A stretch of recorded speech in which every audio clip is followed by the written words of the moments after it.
Yesterday I was talking in another video about turning aluminum cans into sheet metal that you can have fun with. So I haven't done this on camera for quite a while. I thought I would give it a shot today. What you'll need is an aluminum can washed out on the inside. I don't actually drink this. I usually just pick up my cans by the side of the road because I guess my neighbors are a bunch of drunks who like to throw their alcohol cans onto the undeveloped land around us. So I just grab them whenever I need them. And they often have, ants in them or whatever. So if you're picking up cans instead of using cans that you used yourself, definitely wash them out and let them dry. You also need a craft knife just to get your cut started, and some really crappy, dull scissors. Don't use your good scissors for this. Use dull scissors. It'll give you a dull edge on your cuts, and that's what you want. You don't want sharp edges that are going to cut you. That sucks. So I'm going to cut here right inside. I don't know if you can see it. There's a ridge just like this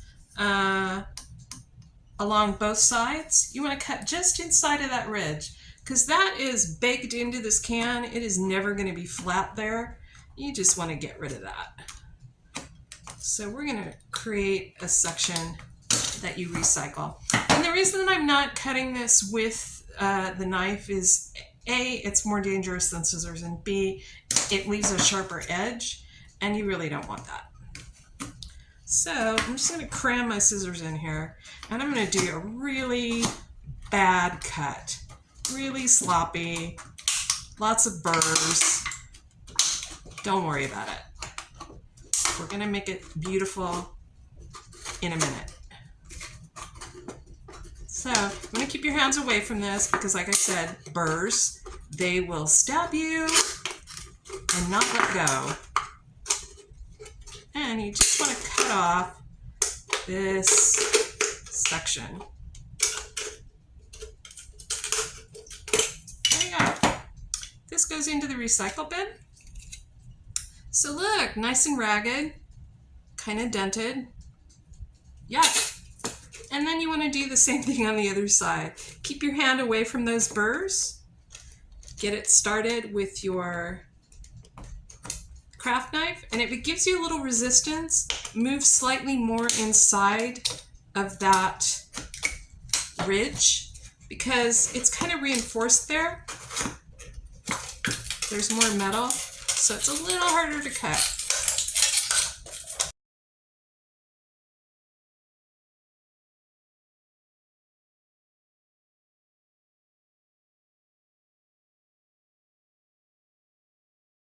Right, what a mess. I think I need a paper towel because this is kind of wet still. I just washed this out yesterday. Sometimes it takes a while for this stuff to dry. So this goes into the recycle bin. And then there's kind of a little seam. I always try to cut on the seam. It's where the printing begins and ends. It's not necessarily a seam in the can. And now I have a nice curled up piece of metal. Yeesh. Watch the burrs. And I'm going to flatten some of this out carefully. Don't let it stab you in the finger. And then we're just going to cut off all the ugly.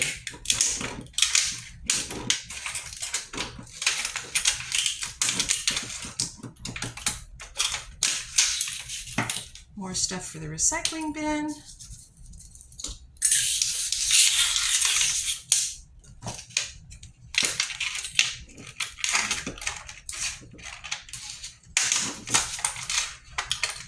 You want to watch and make sure that you're not creating more burrs as you cut.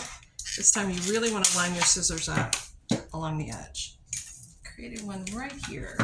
So I'm just gonna cut it off. There we go. So now we have curly metal. And I'm going to angle my camera so that you can see the edge of my table. So, how to flatten this can out.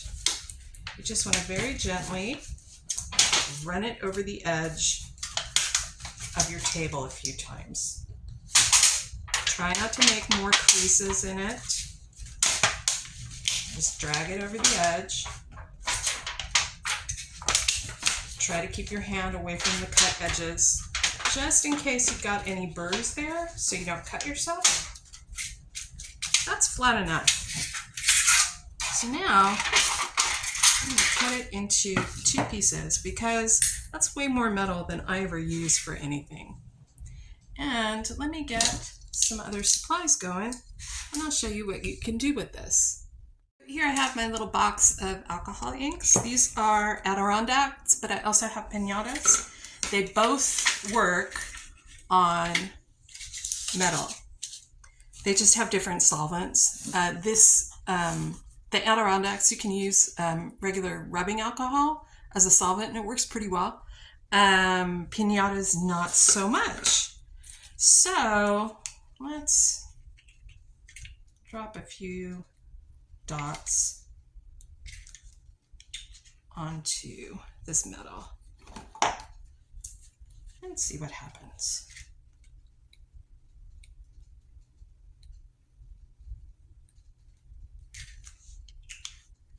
What else we got in here? Purple, perfect.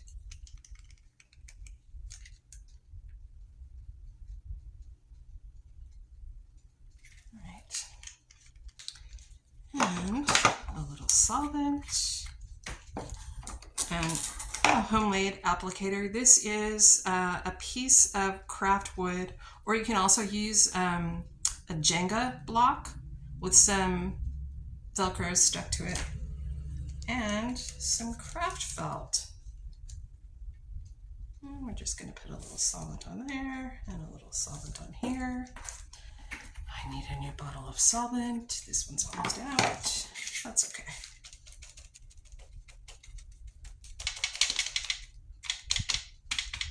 Look at that beautiful color. No one will ever know that it's a beer can. So while this is setting up, wow, there's stuff on the back of this. What do I do about that? I get a soft or a fine sanding block.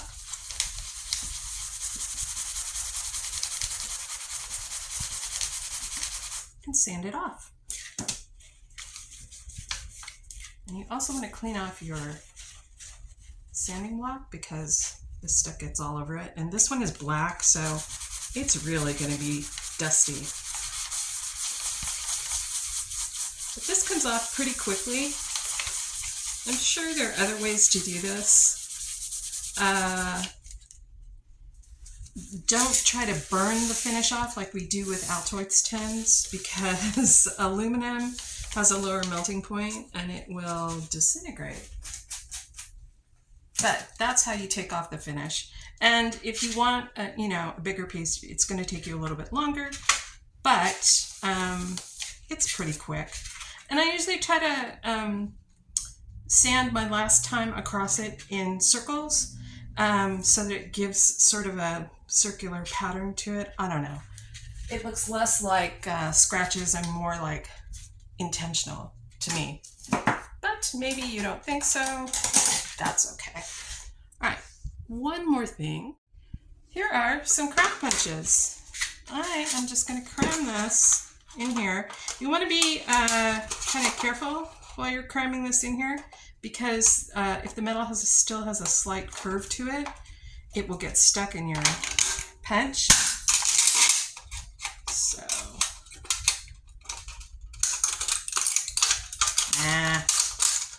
yeah, stuck. So, my trusty bamboo skewer will uncurl that metal and help me get it out.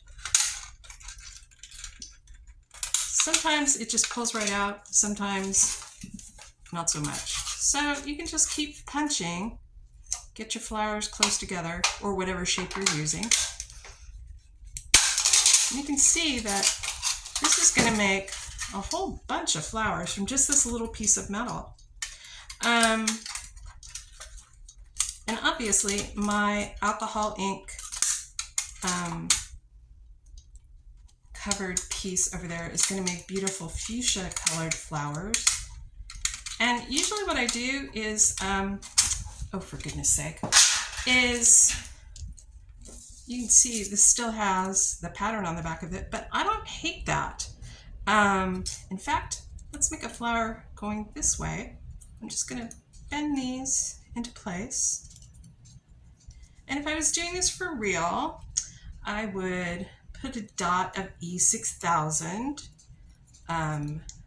in the center of this, and then drop this in there, not quite lined up in the same direction.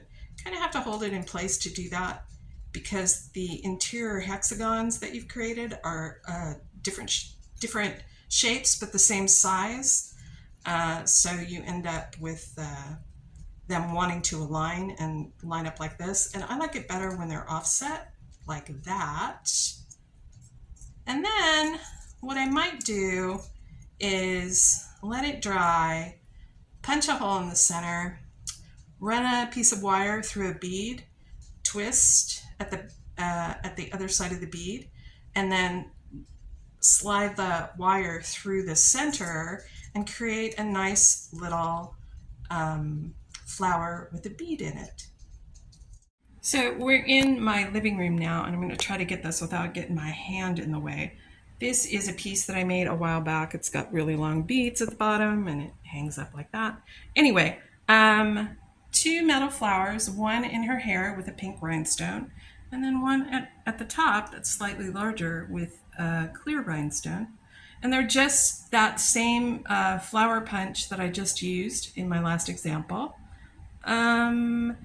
Like 2 or 3 layers of them bent up, the petals bent up, and then glued in the center. Now that my ink is dry, here is my little pink and purple flower punched out of the can that I inked up. Here, let's see if I can move this out of the light so you can see it a little better. Here. Cute, right? Again, made out of trash that somebody threw in an abandoned piece of land.